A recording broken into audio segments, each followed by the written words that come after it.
Here is of the animal tissues topic from the Pearson book. Okay, you just purchase it online or in your nearest bookshop. And let's just start without wasting any time. Animal tissues are groups of specialized cells to perform special functions, and organized um, to form the organs and which coordinate the body.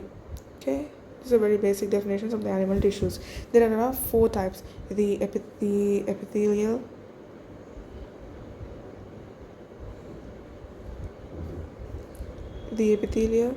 connective, nervous, and the muscular tissues.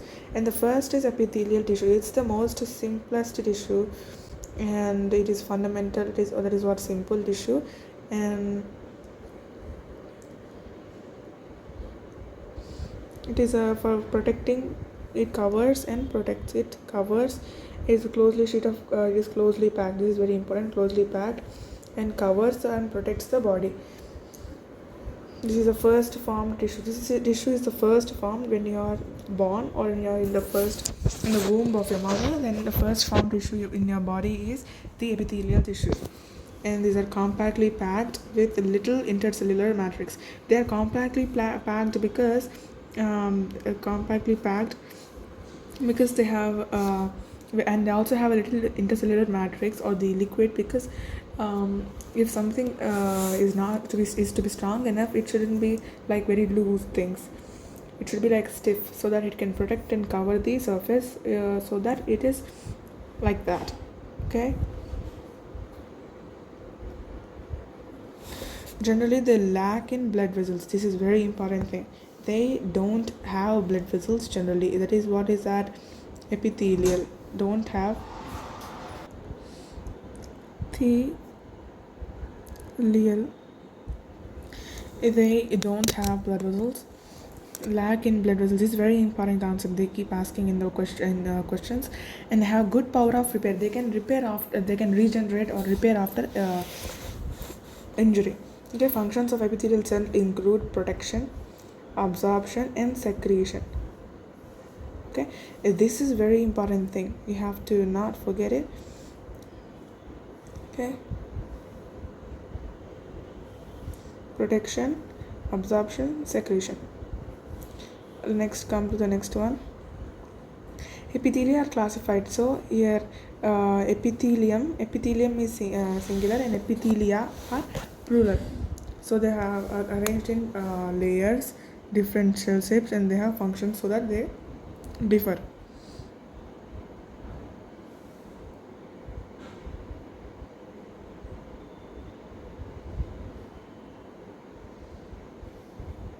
So on the basis of the arrangement, they are kind of simple, made up of a single layer of cells, and stratified or compound epithelium, which consists of more than one type of layers of cells. And the basis of the shapes, they are classified into three types: squamous, cuboidal or cubical, and columnar. So these are the main three on base of the two objectives. One is based on arrangement of layers. One is based on the shell shapes. This is very important. And based on first, what is it? Based on arrangement, one, and based on cell shapes. This is the second one. Okay, please do not forget this. And first one which we'll be reading is the squamous epithelium. This is composed of a single of a single layer and a flat. They are like tile. They are flat and have the polygonal cells. They are also called as the pavement epithelium. Squamous epithelium may be simple. It is single layer or stratified. So it is squamous because based on the is classified as squamous based on its shape. So if there is one layer of the squamous epithelial cells which are in polygonal cells, then it is said to be simple. If it is multi-layered, then it is stratified or compound squamous epithelium. Okay, the simple squamous epithelium occurs in lung alveoli. These examples are also very important. These Bowman's capsule. A Bowman's capsule, you have a squamous epithelium cell, which helps in the filtration of primary urine in Bowman's capsule. So it is used there. And next is blood capillaries. It is also used in blood capillaries. It is used in this is very important. Bowman's capsule. It is in kidney. It is in kidney for formation of primary urine. It is used as, like, for example, with how you use mesh for filtering tea. It is in the same way it is used as squamous epithelium cells are used. If it is in polygonal shapes, it's also called as pavement because they are like tiles. As they are like tiles, it is also called as pavement epithelium. And squamous epithelium is simple, single layered, and stratified. So it is classified based on shape. Okay, based on shape. And the next one, the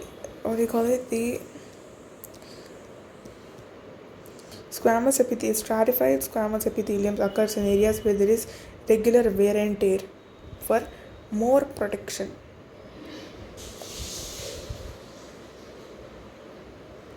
So more wear and tear occurs, for example, in buccal cavity. Buccal cavity is inside the inner area of the cheek, the pharynx, the skin. So there you have more stratified squamous to provide more protection.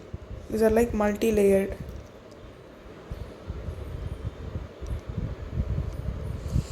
So this is enough for epithelial cells. For the next cells, let's continue here. Okay.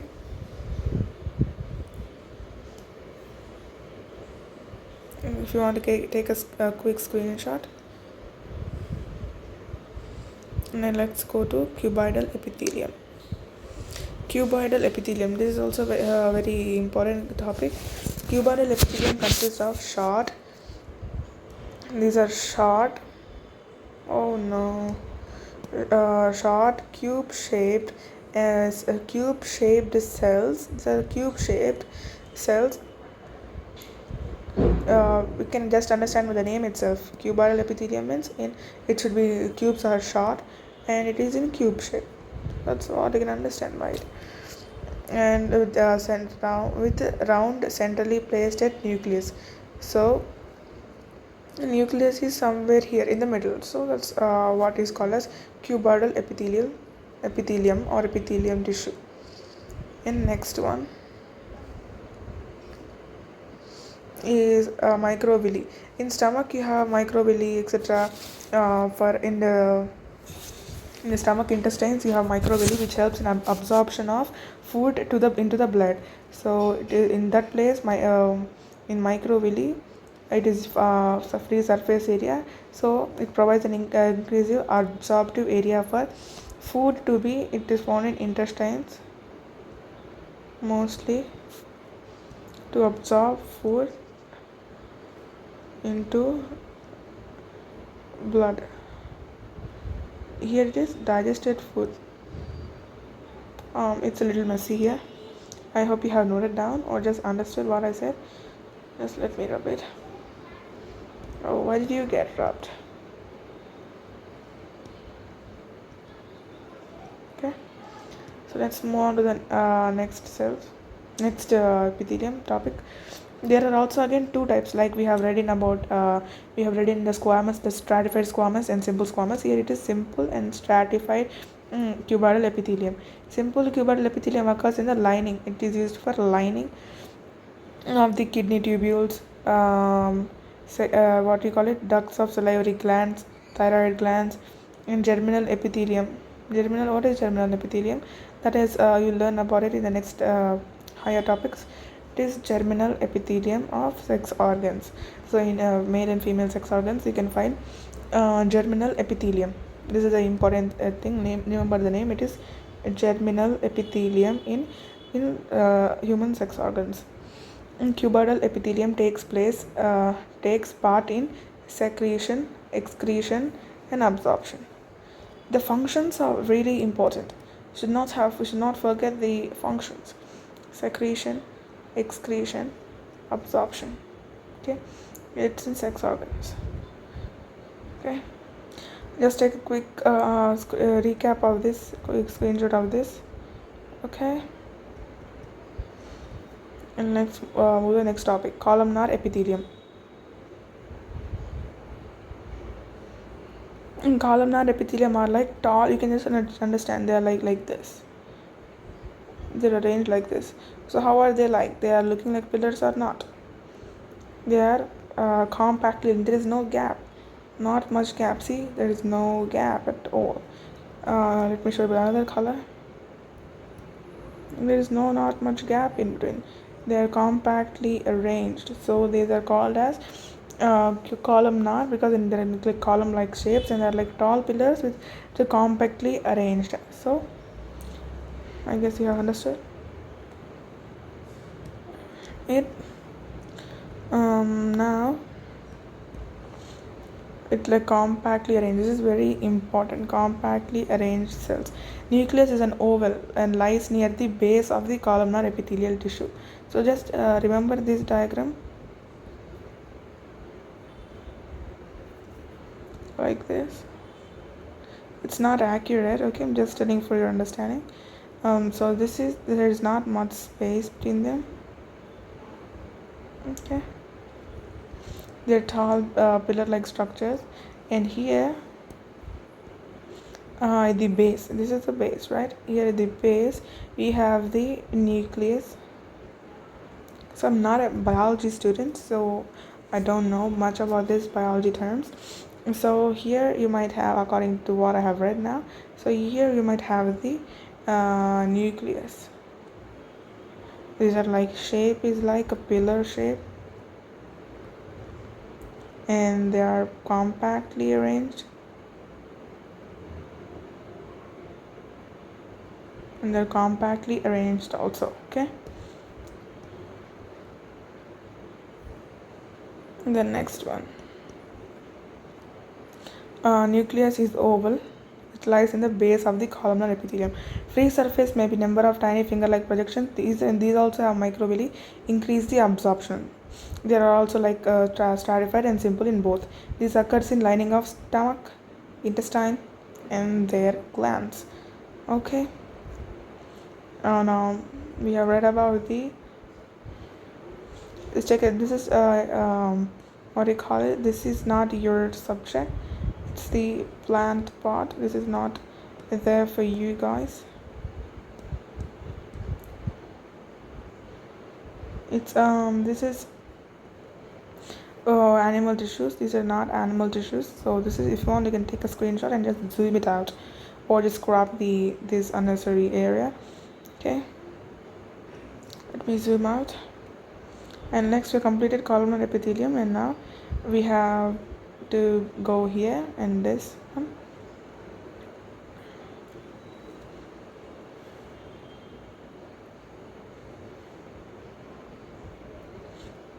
This is also still that only. On the basis of the specific functions, epithelial cells are classified into ciliated and glandular.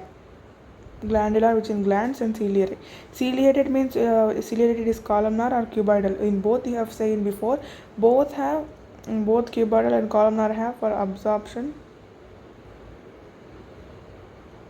Both have the cilia, means like tiny hair-like structures you see on paramecium, right? Hair-like tiny structures, that is called as cilia. It's also it's present in ciliated and glandular, columnar and cuboidal tissues. These bear cilia on their free surface. They bear cilia on their free surface are called as ciliated tissues or ciliated epithelial tissues. Here columnar and cuboidal come under this segregation. Ciliated epithelial tissues occur in sperm ducts in the male genitalia, and uriniferous tubule. So what is uriniferous tubule? You'll learn about it in the class 10th. Uriniferous tubule is nothing but it's nephrons. Uriniferous tubules is called as nephrons. Lining of respiratory tract and oviducts. This is a male reproductive system, and this is a female reproductive system part.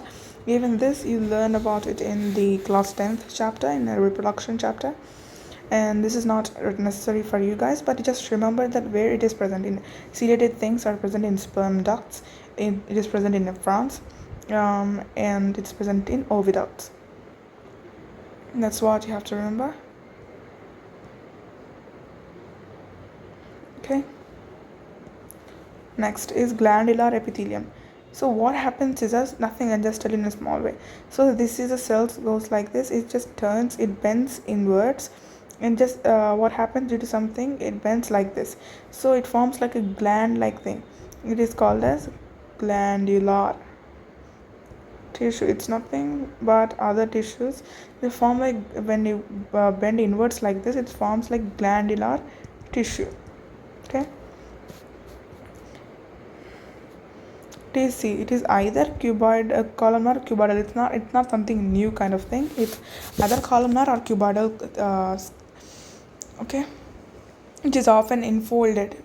I said you right, folded inwards to form multicellular glands. Multicellular glands will secrete chemicals. So glandular itself, you can understand what is glandular itself.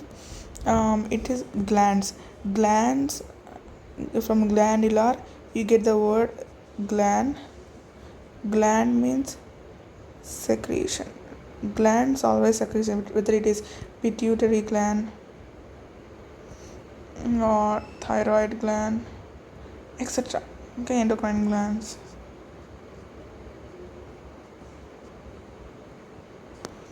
Etc.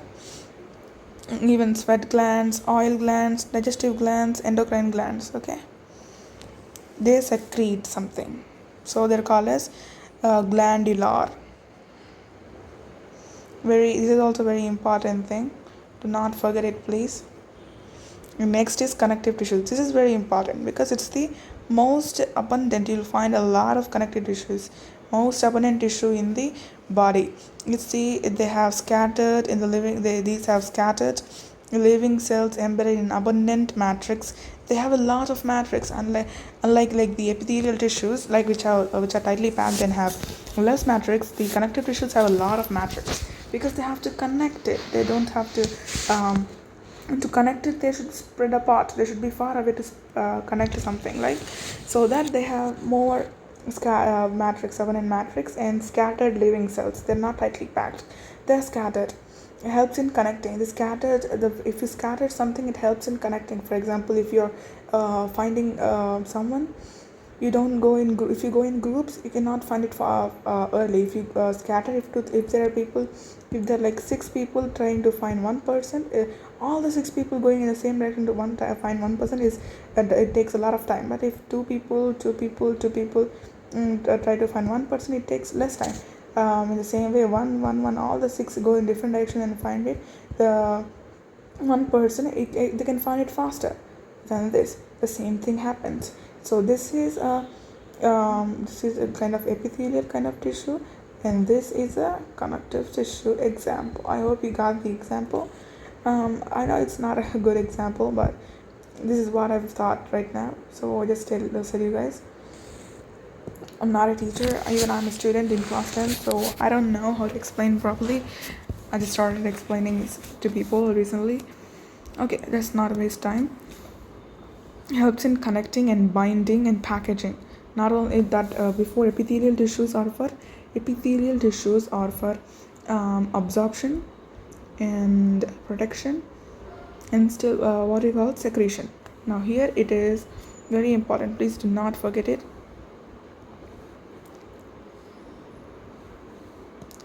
For connecting, binding and packaging, and supporting different structures of the animal body. I hope you understood. Except in all connective tissues except the blood, cells secrete fibers of structural proteins called elastin and collagen. In blood you don't have blood don't have fibers, right? Blood don't have fibers.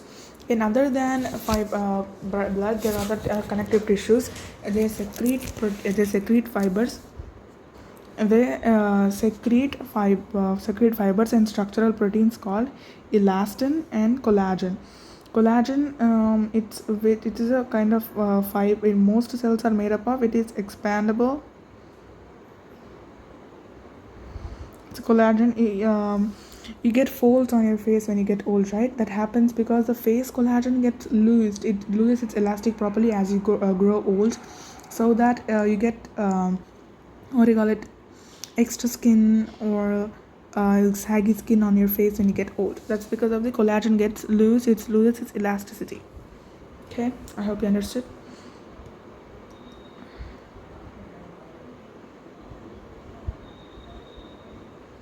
Remember, it's very important. It's made up of collagen. It is made up of elastin and collagen. And next, fibers provide strength. These fibers provide strength, absolute elasticity, and flexibility to the tissues. These cells also secrete modified polysaccharides.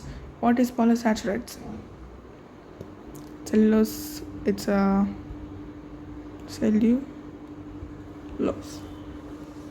which accumulate between the cells and act as ground substance of matrix. So, what is polysaccharides? Polysaccharides act as a ground substance to the matrix. So, this word is very important. Ground substance or matrix. Modified polysaccharides act as accumulate between the cells and act as a ground substance or matrix. So that's polysaccharides only. They accumulate together and between the cells and fibers and act as matrix of the cell. Connective tissues are classified as loose, dense, and specialized. So it's quite practical, okay? Which is loose, which is dense, which is special. So loose connective tissues which have cells loosely arranged. You can just get it by the name itself, okay? Example, the areolar tissues. Areolar tissues, what happens? Areolar tissues is found below the skin. It is not so tight. It no need to protect anything. So below the skin, above the skin, it has epithelial cells, etc. So below the skin, it has areolar tissue, which is quite airy kind of thing. And so you can understand the name itself. It is areolar. So it is not so like gases kind of thing you can relate to. So it's not quite tightly packed. And next is adipose tissue. Adipose tissue is nothing but body fat. It's just a fancy name you get it, adipose tissue, but it's nothing but it's just body fat. And next is a dense connective tissue. It has abundant fibers. The dense connective tissue, it has abundant fibers, so it is very dense. So they have a lot of fibers in the smaller amount of matrix. So as the solid matter, like the fibers get increased, the matrix automatically get decreased, okay? Example, ligaments you have in your body. They connect from bone to bone. And tendons. This is the most important thing. No matter what class are you in, this is really an important topic.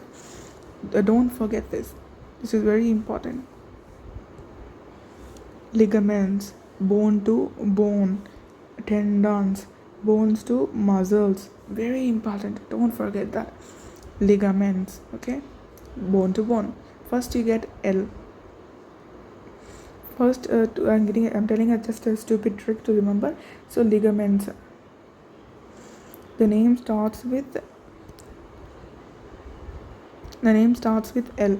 So L comes first in the alphabet. So it's from B to B. The next is tendons. The name starts. L comes after T. So bone, and M comes after B. So bone to muscles, like that. Or you can just use any stupid trick which you use. But whatever you do, you have to remember it. It's a very important concept. Please do not forget it. Do not neglect this topic. This connecting from bone to bone and tendons from bone to muscle. Okay, now we have to come to what is specialized connective tissues. Sorry for the disturbance in the notifications. Specialized connective tissue includes cartilage, bone, and blood. You must have not thought before, but specialized connective tissue, even cartilage, bone, and blood are also tissues. Blood is also a tissue, okay? And bone is also a tissue. Cartilage is also a tissue. They are connective tissues. Cartilage is firm. It's firm but supportive, and connective tissue. It is solid matrix, contains living cells. So it's there in our body. We are living, so it's also living. It's also called as, name is important again. Okay. Chondrocytes. Cartilage is also made up of living cells called as chondrocytes. It's very important. Please do not forget it. Chondrocytes. And cartilage is present in tip of nose. In the nose, you can move your nose, outer ears. Epiglottis, it is the passage of both the digestive system and respiratory system. Common passage. The trachea, larynx, intervertebral disc, etc. Bone is a solid, rigid, non-flexible, rich in calcium salts. Mostly they even ask, what calcium salts? Calcium. Oh no. Calcium, gamma,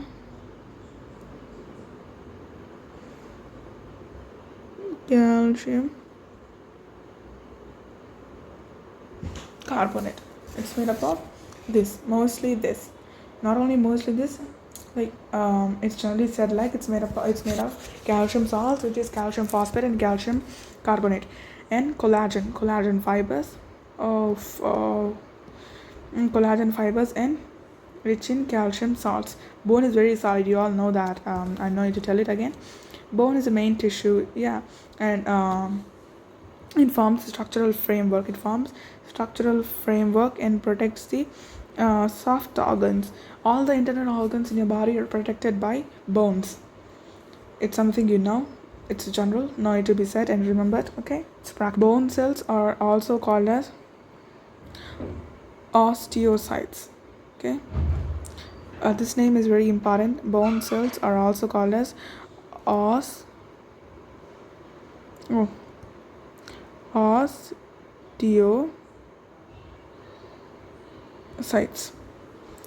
Pronunciation might be a little weird, but it's called as osteocytes, present in spaces called as lacunae. These names are like not for you guys. It's a bit advanced topic. And nutrients filled in Haversian canals. This is like an out of subject topic, but just remember the names where they're present.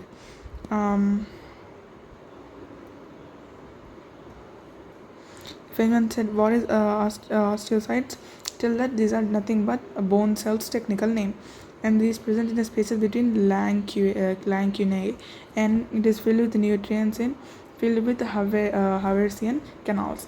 The bone cavities contain internal soft special connective tissue called as bone marrow. I guess you have it in the mutton bone, etc. You have it in bone marrow. It is soft special connective tissue.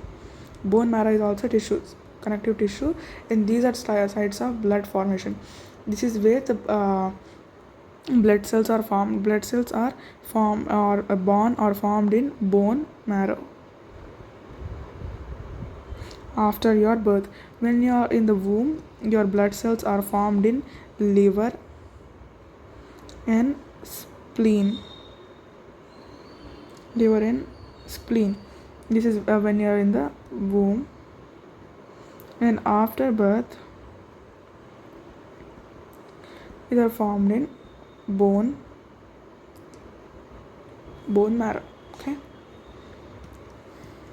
And where do blood cells die? They die in RBCs. They die in spleen. It is also called as, please remember this name also, it is also called as the um, graveyard of RBCs. What? Spleen. It's present in liver, and near the liver or that place, it is called as graveyard of the RBCs. In blood, vascular connective tissue contains. Blood is a vascular connective tissue. It contains plasma, red blood cells, and white blood cells. These components and platelets. These components of blood are called as corpuscles. Okay, corpuscles. Plasma constitutes of 55% of blood. 55% of blood is made up of plasma, and the blood, it contains plasma proteins. It contains plasma proteins. 55% of blood consists plasma proteins. And what are plasma proteins? This is also very important thing. Plasma proteins are albumin, globulin, and fibrogen. These are the proteins present in the plasma: albumin, globulin, fibrogen. Blood is the main circulating fluid. There are other circulating fluids like, for example, lymph, etc. But the most important is blood. It transports the various substances. RBCs contain reddish pigment called hemoglobin. You might have known this since your 5th class, etc. What is this? They transport oxygen and CO2. White BCs are colorless and for providing immunity. As they are colorless, they are called as leukocytes. Just remember the names. And RBCs are called as erythrocytes, something like that. But you just no need to remember these names, but just telling for your information. And platelets are they don't have nucleus, non-nucleated and colorless. RBCs don't have nucleus. See, RBCs no nucleus. And white blood cells, they are colorless. Now platelets, they don't have both. Okay, and help in the coagulation of blood or clotting. In platelets, main thing, what is the main function is that coagulation of blood and coagulation of blood and clotting of blood. We have platelets. This is done by some proteins like thrombin, and fibrogen. You're going to know about that now. It's a different topic. RBCs are enucleated, no nucleus, and devoid of other cell organelles. Please remember this, it's very important. And white BCs are also known as, I have said it like before, right? Leukocytes. White blood cells also consist of eosinophils, eosinophils, and basophils. These neutrophils, they're also called as the police guards.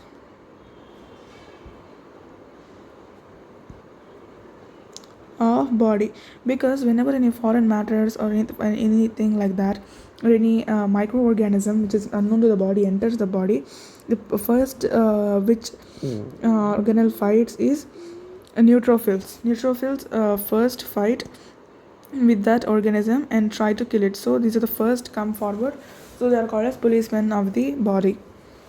These are all granulocytes. The name is also very important. Granulocytes. And of the white BCs, another they have also agranulocytes. These are lymphocytes and monocytes.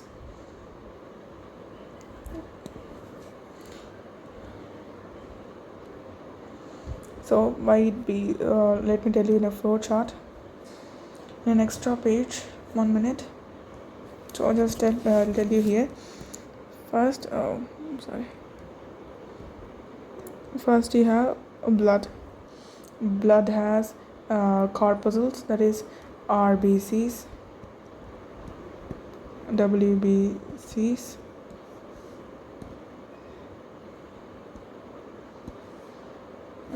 plate, LE. Oh, this spelling is wrong. Platelets. Okay, these are also called as erythrocytes. These are called as leukocytes.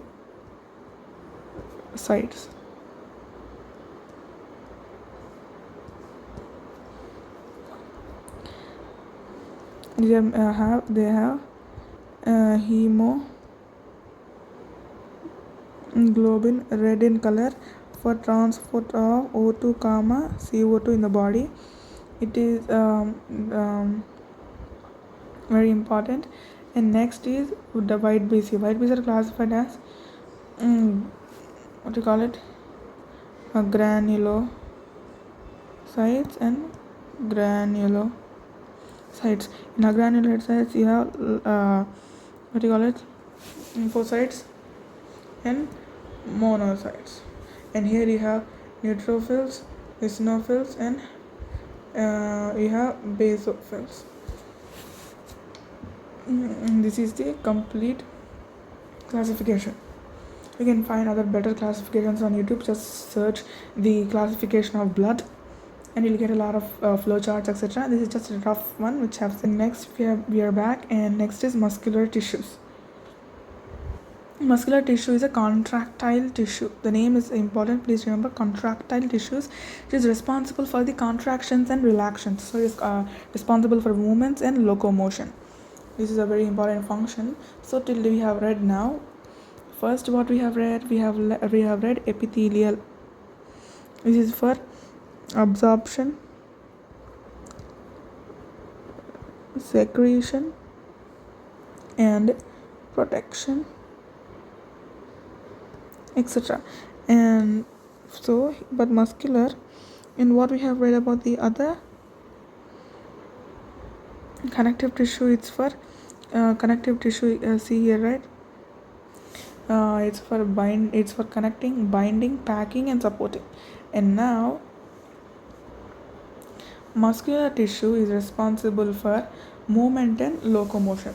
Cells are muscular tissue elongated. They are like elongated because they need to contract and relax, right? So they are made up of muscle fibers. Muscle fibers are again essentially made up of what do you call it? The collagen sometimes, but not always. It's I'm sorry to tell, but it's not made up of collagens. Muscle tissues are made up of muscle fibers. These contractile elements of muscle fibers are called as myofibrils. This is a very important, and you get in the bits all the time. Mainly if you are reading with the Ntse point of view, it's a very important bit. Please make a note of it. It's made up of myofibrils. And two types of proteins called as myosin and actin. It is made up of muscle cells with movement and locomotion. It's a contractile tissue. These are very important. Please remember it. Actin must overlap to form in a parallel fashion. They overlap on each other. They produce what you call it, striations and in the muscles they produce striations. What they call it, they overlap on each other and they produce striations in muscle cells. You can watch the 3D video in the YouTube. You can find it. Search like the striations in muscles in the parallel fashions. You might get it. Okay.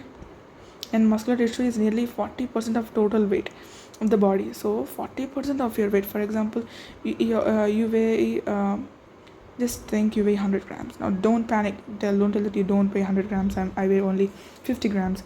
So just think you weigh 100 grams. So 40 kgs on your body weight. 40 kgs is your muscles only. For an average, a healthy adult. Now you don't tell that if he's 100 kilos, how he is healthy. I'm just telling an example. Muscles are classified on the basis of their location, appearance, and nature of regulation of their activities. Well, first is striated, smooth, and cardiac. Cardiac, you can understand by the word itself.